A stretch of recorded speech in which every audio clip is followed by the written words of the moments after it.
नमस्कार. आजच्या भागात सुरुवातीला इकडे धनंजय सुंदरीची वाट पाहत एका कॅफेमध्ये बसलेला असताना तो स्वतःशीच म्हणत असतो की सुंदरीला मी इकडे बोलवलंय खरं, मग मी तिला सॉरी म्हणू की तिला असं म्हणू की आपण पुन्हा एकत्र येऊ. असं म्हणत असताना त्याला पटकन आवाज येतो की नाही असं म्हणून समोर पाहतो तर तिथे सुंदरी उभी असते. आणि मग एकदम धनंजय हे आश्चर्याने तिच्याकडे पाहतो आणि उठून उभा राहतो. तर एकदम ती पुढे म्हणत असते, आपण कधीही एकत्र येऊ शकत नाही कारण आपण ऑलरेडी एकत्र आहोत. मग धनंजयलाही फार आनंद होतो आणि मग तो तिला फुलाचे गुच्छ देऊन म्हणत असतो की थँक्यू फॉर कमिंग. आणि मग तोच तिला एकदम तिथे बसवतो आणि तो खूपच खुश झालेला असतो. तर यावर सुंदरी म्हणते, मग मला इथे कसं काय बोलवलं तुम्ही?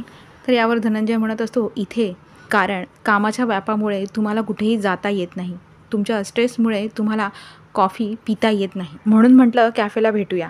आणि मग तो दोघांसाठीही कॉफी मागवतो आणि तिला म्हणत असतो की बोला आता. तर यावर सुंदरी म्हणत असते की मी तर नेहमीच बोलत असते, तेही धारदार. तर यावर एकदम धनंजय हसू लागतो. तर यावर धनंजय पुढे म्हणू लागतो की ॲक्च्युली तुम्ही माझ्याशी खूप रूढ वागत होता आणि हे सगळं वागण्यामागे तुम्ही एकच कारण होतं की तुम्ही आरोहच्या आजीला वचन दिलं होतं म्हणून तुम्ही असं वागत होतात ना. तर यावर सुंदरी म्हणत असते, मला तसं वागायचं होतं म्हणून मी तसं वागले होते. तर इकडे आजी आणि सुंदरीची आई बोलत असताना एकदम सुंदरीची आजी म्हणत असते की आता धनंजय आणि सुंदरीचं लग्नाचं तेवढं बघावं. तर यावर सुंदरीची आई म्हणत असते, हो हेच सांगण्यासाठी साधनाताई आल्या होत्या.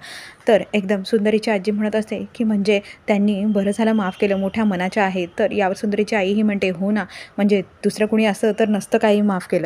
त्या स्वतःहूनच आल्या आणि तुम्हाला सांगते की आपली सरू खूप आनंदाने नांदेल तिथे. आणि मग त्या दोघीही खुश असताना तेवढ्यात अनु तेथे येते आणि मग यावर आजी तिला काही खायला पाहिजे का विचारते. तर यावर ती नको म्हणत असते. तर सुंदरीची आई म्हणत असते की तुला काही आठवतं का गं, तू जेव्हा पुण्याला आमच्या घरी यायचीस ना तेव्हा तुला काय हवं नको ते सगळं मी करून द्यायची आणि सुंदरीने तुझं डोहाळे जेवण ही खूप छान पद्धतीने केलं होतं, तुला आठवते का?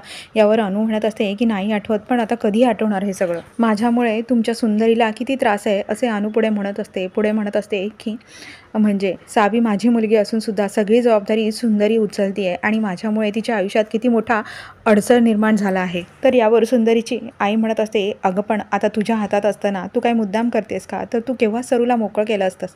असं म्हणून पुन्हा म्हणत असते, गैरसमज करून घेऊ नको. यावर अनु नाही म्हणत असते आणि मग आजी तिला आराम करायला म्हणून सांगते. तर यावर ती म्हणत असते, नाही नको, म्हणजे मला फक्त एवढं सांगा सुंदरीचं लग्न होण्यामागचा मोठा अडथळा मीच आहे ना. असं म्हटल्यावर तिकडे आदित्यही आलेला असतो आणि हे सगळं ऐकत असतं. तर इकडे धनंजय फारच अस्वस्थ झालेला असताना सुंदरी म्हणत असते, अहो मी मस्करी करत होते. तर यावर दोघेही हसू लागतात. तर सुंदरी म्हणत असते की म्हणजे मला खूप त्रास झाला होता. तर यावर धनंजय म्हणत असतो की अहो मग सांगायचं ना मला. तर यावर सुंदरी म्हणत असते, अहो पण वचन मोडल्यासारखं झालं असतं. धनंजय म्हणत असतो, अहो पण आता आपण एकत्र आहोत ना, मग तुम्ही मला सगळं सांगायला हवं होतं आणि आता इथून पुढे असं करणार नाही, मला प्रॉमिस करा. तर यावर सुंदरीही त्याच्या हातावर हात देऊन त्याला वचन देऊ लागते. तर यावर धनंजयही फार खुश असतो आणि मग इकडे धनंजय विचारू लागतो की लग्न कधी करायचं. तर सुंदरी म्हणत असते की म्हणजे. तर यावर एकदम धनंजय म्हणू लागतात की तसं नाही, म्हणजे नुसत्या फॉर्मॅलिटीज करायचं म्हणून म्हटलं विचारावं, आता एकत्र आहोतच ना आपण. तर यावर सुंदरी म्हणत असते, तुम्हाला राग नसेल येणार तर जोपर्यंत सावी आणि अनु मॅडम एकत्र येत नाही तोपर्यंत मी लग्नाचा विचार करणार नाही. धनंजय म्हणत असतो की हां, म्हणजे तुम्हाला असं वाटतंय की तुम्हाला आनंद होईल पण सावी दूर गेल्याचं दुःख तुम्हाला जास्त होईल. वर सुंदरी म्हणत असते, खरं सांगू घरातले सगळेजण माझ्या मागे लागले होते की लग्न कर, जेणेकरून सावी माझ्या आयुष्यातून निघून जाईल.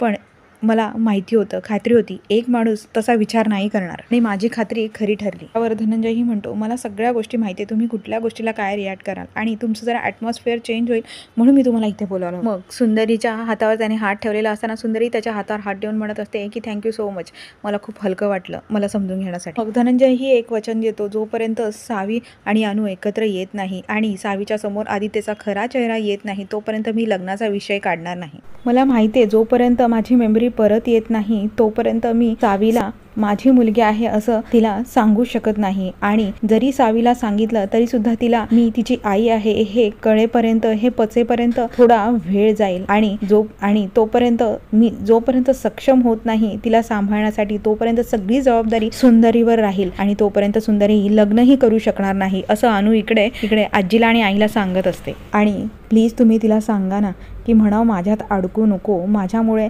तिचा मध्ये अडथळ निर्माण झालेला मला आवडणार नाही. तर इकडे आदित्यही हे सगळं ऐकत असतो. तर एकदम सुंदरीची आई म्हणत असते की हो ना, मलाही असं वाटतं की सरूचा संसार असावा, तिचं स्वतःचं असं आयुष्य असावं. पण सॉरी तू असं म्हणत असशील की स्वीटी स्वार्थी बाई आहे, स्वतःचाच विचार करतीये.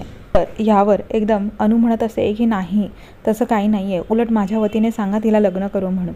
तर यावर आजी म्हणत असते की नाही, त्याचा काहीच उपयोग नाही आहे. तर आजी पुढे म्हणत असते की तुझी मेमरी आली असती ना तर सगळं काही व्यवस्थित झालं असतं.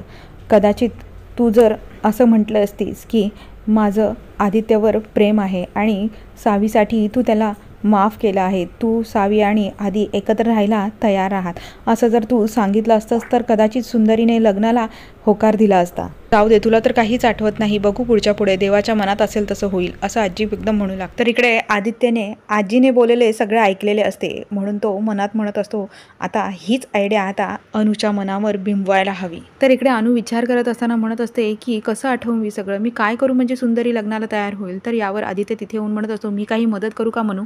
आणि मग एकदम अनु म्हणत असते की मी मनू नाही आहे, मी अनु आहे, सुंदरीने मला सगळं सांगितलं आहे, मला जरी आठवत नसलं तरी. तर यावर आदित्य म्हणत असतो की हो, माझी अनु, जिचं माझ्यावर फार प्रेम होतं आणि मीही तिच्यावर खूप प्रेम करतोय, आणि तुला जेव्हा आठवेल ना तेव्हा तुला सगळं कळेल, माझं प्रेमही तुला आठवेल. आणि मी हॉलमधलं तुमचं सगळं बोलणं ऐकलंय, म्हणजे मी जात असताना मी फक्त ते ऐकलं शब्द. आणि हे बघ, अगदी बरोबर आहे, तुला सुंदरीला सुखी बघायचं आहे ना, आणि सुंदरीने खूप मोठा त्याग केलेला आहे, आणि जोपर्यंत तुझी मेमरी परत येत नाही तोपर्यंत तिला असंच करत राहावं लागणार. तर ती म्हणत असते की मला तू उपाय सांगणार आहेस तर मी जाते. तर यावर तो म्हणत असतो नाही नाही, तुला सांगतो, म्हणजे हे स्वार्थापोटी मी करत नाही आहे, पण तुझी मेमरी परत कधी येईल हे सांगताही येत नाही. पण जर अशा परिस्थितीत जर तू सावीसाठी आणि माझ्यासाठी माझ्यासोबत जर राहायला तयार आहेस हे जर सुंदरीला जर तू सांगितलंस तर सुंदरी कदाचित लग्नाला तयार होईल. तर हे ऐकल्यावर अनु म्हणत असते की काय बोलतोयस हे तू, सुंदरीला काय हवंय, तुझं सुख हवंय, आणि सावीला काय हवंय, तिचे बाबा हवे, तिची आई हवे, तिची एक फॅमिली हवे, आणि तिची फॅमिली म्हणजे आपण दोघंच आहोत ना अनु, आणि सुंदरीला काय हवंय.